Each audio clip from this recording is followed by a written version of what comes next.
ভোটের মাঠে কি পরিমাণ জমজমাট লড়াই হবে তার কিছুটা ট্রেইলার আমরা ইতিমধ্যে দেখতে পাচ্ছি। নতুন দল ঘোষণা করতে না করতেই এজ এ পলিটিশিয়ান হিসাবে, একটা পলিটিক্যাল মুভমেন্ট হিসাবে বিএনপি আজকে যে বক্তব্য দিয়েছে, সেই বক্তব্য ছাত্রদের যে প্ল্যানিং বা ইউনূস সরকারের যে প্ল্যানিং, এটাকে রুখে দিবে।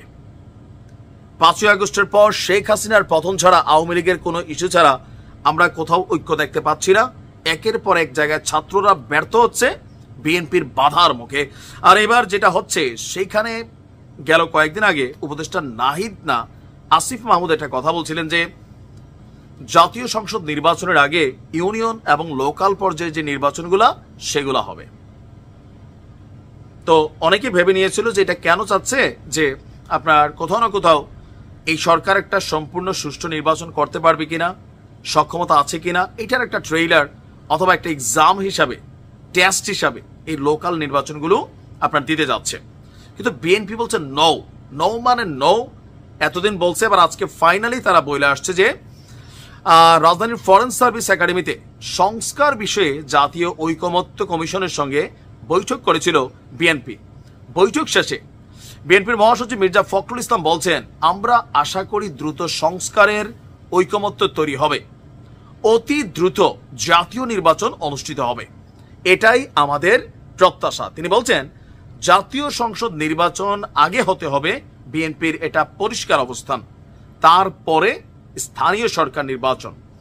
এখন প্রধান উপদেষ্টার যে জাতীয় ঐকমত্য কমিশন, তারা একে একে প্রত্যেকটা রাজনৈতিক দলের সাথে বৈঠক করছে এবং তাদের মনোভাবটা বোঝার চেষ্টা করছে। এখন বিএনপি কেন আসলে স্থানীয় সংসদ নির্বাচনটাকে পরে চায়?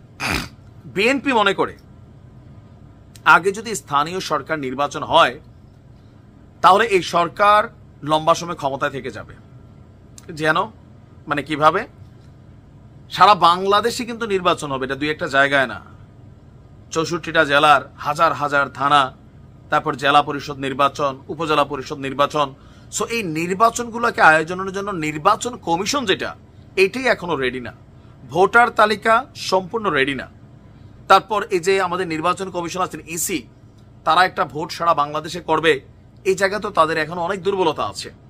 তো ভোটার যেই এরিয়া, সেটাও টোটালি নির্দিষ্ট হয় নাই, এখন এগুলোতে পরিবর্তন, সংযোজন বিয়োজন আছে, আই মিন সংস্কার আছে। তো যদি এই নির্বাচন শুরু করে ধরেন জুন জুলাইয়ে বা আগস্টে, তাহলে এই নির্বাচন ধাপে ধাপে চলতে চলতে মোটামুটি বছর খানেক সময় এই অন্তর্বর্তী সরকার কাটাই ফেলতে পারে। বিএনপির কিন্তু চিন্তার এই জায়গায়। সো জাতীয় নির্বাচন আগে হোক, গণতান্ত্রিক সরকার যারা আসবে, রাজনৈতিক সরকার, তারা ক্ষমতা গ্রহণের পর স্থানীয় পর্যায়ের যেই নির্বাচনগুলো আছে সেইগুলোকে তারা দিবে। মোট কথা, স্থানীয় সরকার নির্বাচন আগে হওয়া মানে হচ্ছে সোজা হিসাব, এই সরকার লম্বা সময় ক্ষমতায় থাকবে নানান ছলচাতুরি করে। এটা হচ্ছে বিএনপির প্রধান বিষয়। বাট ছাত্ররা চাচ্ছে যে আগে স্থানীয় সরকার নির্বাচনটা হোক। এখন যাদেরকে আমরা এই মুহূর্তে উপদেষ্টা ছাত্র বলছি, আর এক সপ্তাহ পরে তারা একটা রাজনৈতিক দল, তখন আর এই অবস্থানে তারা নাই। রাজনৈতিক দল বনাম রাজনৈতিক দল খেলা হবে। এই খেলায় জিতবে কারা? জনগণের সমর্থন পাবে যারা। জনগণ কারা? এদেশে ফ্রি কোনো জনগণ নাই, প্রত্যেকে কোনো না কোনো দলের। দেখা যাক আসলে নির্বাচন কি মুখী হয়। তবে ত্রিমুখী লড়াই হতে যাচ্ছে যদি আওয়ামী লীগ মাইনাস হয়ে যায়। আর আওয়ামী লীগ আসলে চতুর্মুখী লড়াই, এটা বলা হয়। দেখা যাক কি হয়। ভালো থাকুন।